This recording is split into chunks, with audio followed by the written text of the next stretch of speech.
Dear Mr. Kino, may you tell us who participated in the formation called SDF?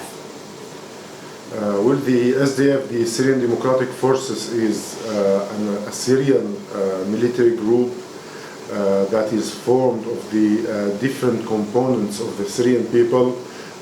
It is the base for a future official military army for Syria that is democratic, that is based on the principles of democracy, rights of the people of Syria, and the dignity and freedom of the people of Syria.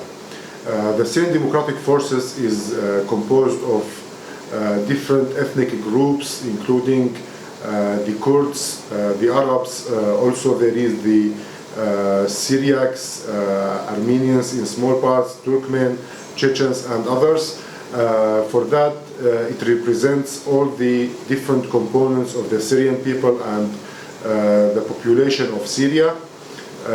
Basically, there is different groups that are continuously joining the SDF, especially after the huge operations that the SDF ran and managed to succeed in defeating ISIS, especially in Raqqa and Deir ez-Zor.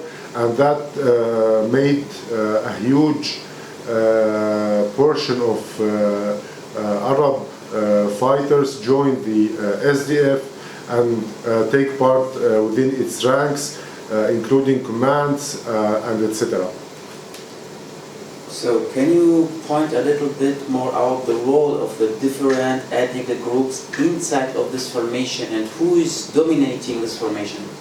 Well, the Syrian Democratic Forces is based on its general command, and for the last few years since its foundation, all the different groups took part in the SDF in different ways. There is a big number or a majority of Arab fighters and commanders who are working in different areas, including Al Jazeera, Raqqa, Deir ez-Zor, Manbij, and others.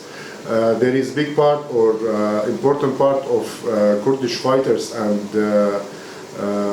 commanders, mainly who take command and has a big role within the SDF as they were organized through the YPG and YPJ, and those two groups were the main component of the SDF at its formation of different parts.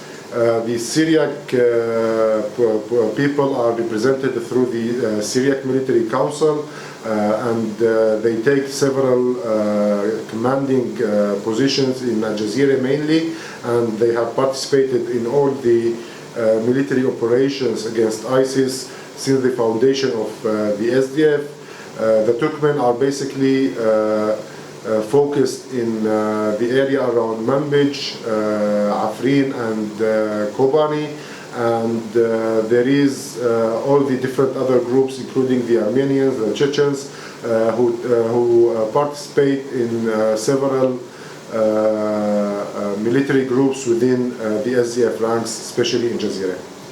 Can you define a little bit more what you mean with Syriacs or Syriac Christians?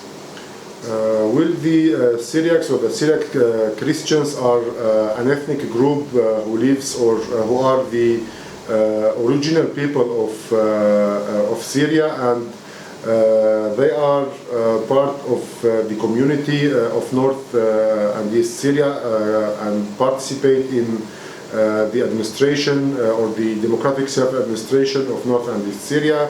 They are represented through the Syriac Military Council within the military forces of SDF, and they are working, I think I can say it like this, they are working in order to maintain or to get their rights and maintain their rights in a democratic way within the administration of North and East Syria and eventually all over Syria. So do you see right now danger to get in a war with Turkey? Well, of course there is always this dangerous scenario that lies ahead of us. There is continuous Turkish military threats of intervention in Syria, especially in the northern borders, and such intervention would cause a huge harm and damage for the project of the democratic self-administration that has been working since 2014. This project or this administration that represents all the people that provided equality for men and women, that provided equality for all religious groups who live in North and East Syria, including Muslims, Christians, Yazidis, and others. It would damage the work that has been done to strengthen the relations between all the different components of our homeland of Syria. The different regimes who worked or who administrated over Syria or ruled Syria always tried to create a fracture or to create a problem between each or between all the different components. There is problems between the Kurds and the Arabs, problems between the Kurds and the Syriacs, problems between the Syriacs and the Arabs. A lot of those problems were historic, and all the different regimes tried to maintain them and make policies to separate those components from each other, and basically the intervention of Turkey is based on the same mentality. So we have seen what happened in Afrin, also in 2018 and 19, let's say, and it is a big loss for the project or for the administration that we have now. We have seen huge crimes against humanity during the intervention of Afrin, attacking civilians, demographic change, allowing different extreme groups work in different places of Afrin and attacking the people, committing crimes such as killing, kidnapping, taking ransoms, and etc. And all of that is a big problem that was allowed basically by Turkey. So for us, those threats of military intervention in Syria are a serious problem and a real threat that we are taking it seriously, and we are preparing ourselves as always to be able to defend our homeland, to be able to defend the people of North and East Syria, and to defend the people and the project of the democratic self-administration in North and East Syria. So has Turkey generally a problem with Kurdish-dominated YPG, or is it also against the SDF?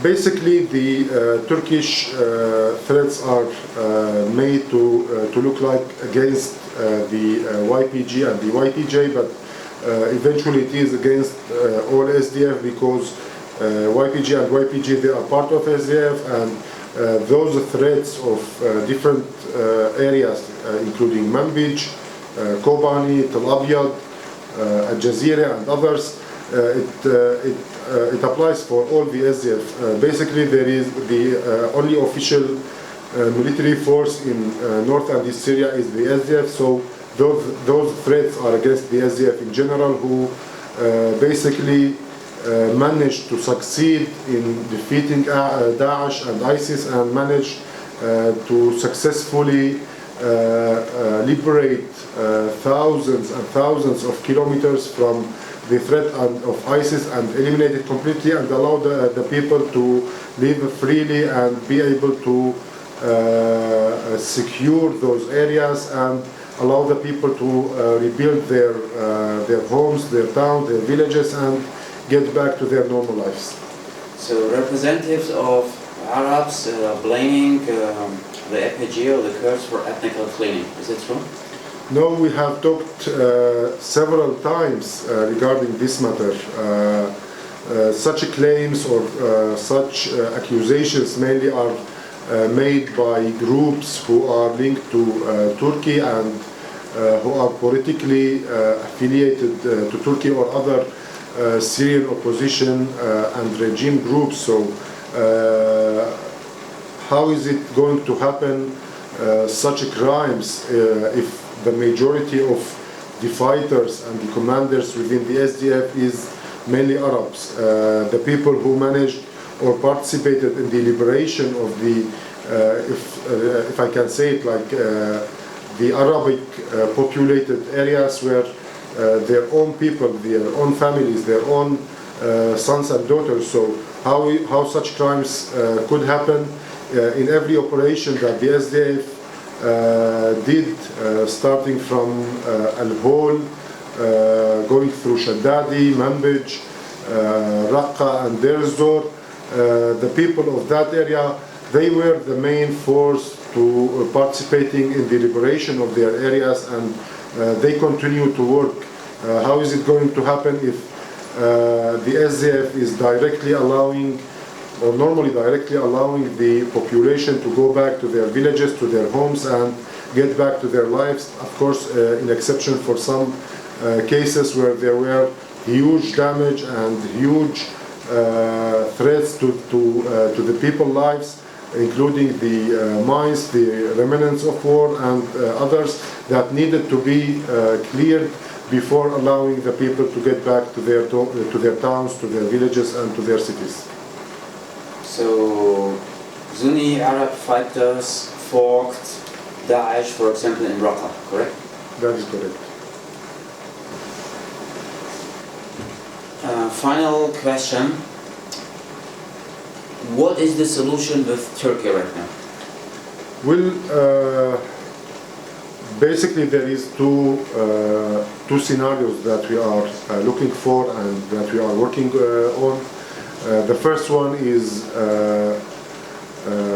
maintain our military readiness to be able to defend the people and the area of North and East Syria against any intervention, whether it is Turkey or the regime or any other forces that threaten to invade and to destroy the life that we have. On the other hand, there is the solution that we always prefer and we always talked about as SDF, which is having good relation with all our neighboring forces and people and neighboring governments in order to be able to create a better future together through negotiation, through talks and through discussion that could allow us to reach a solution that could last and that could preserve the life of people and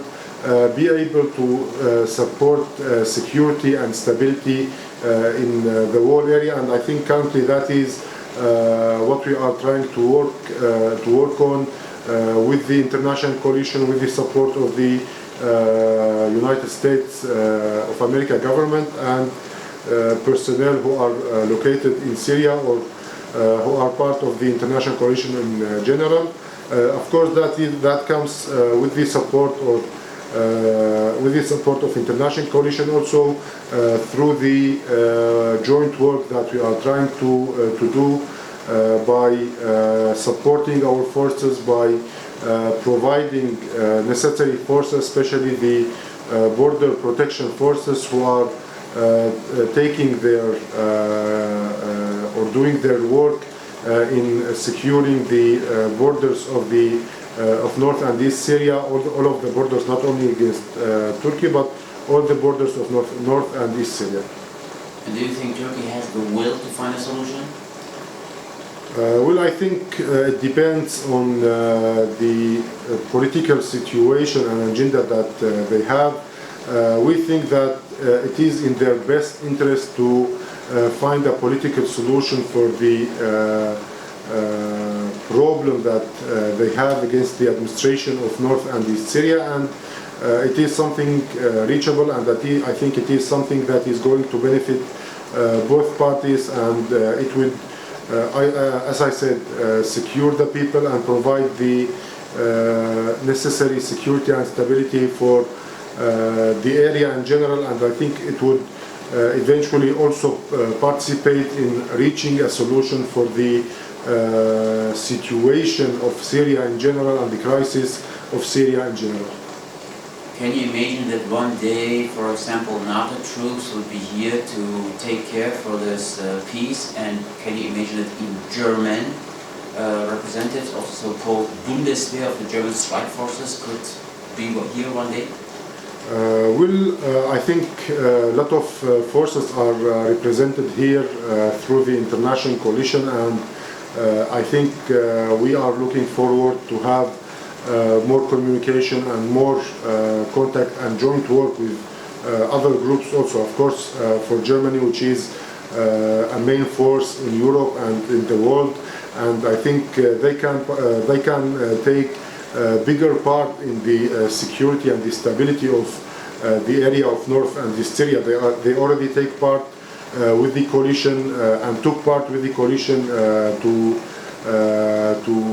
defeat ISIS in North and East Syria and in Iraq in general, and they can strengthen their presence here through military forces or other projects in order to support the area and to take part, I think, also through the political negotiations either with Turkey or in general to find a solution for the crisis of Syria in general. Can you give us a forecast outlook for Syria in the next 2 years till the election 2021? Well, as always, I think there is several opportunities in hand to reach a solution for Syria that can be based on the rights of the Syrian people, on the freedom and democracy and dignity that it needs and deserves to live in his homeland. Such programs or projects that can be worked on are political negotiations between the main Syrian parties who are involved in this crisis, a group or a committee to write a new constitution for Syria, a new system that should be based on democracy, on freedom, on human rights, etc., can be another step in finding a solution for the world Syrian situation and crisis.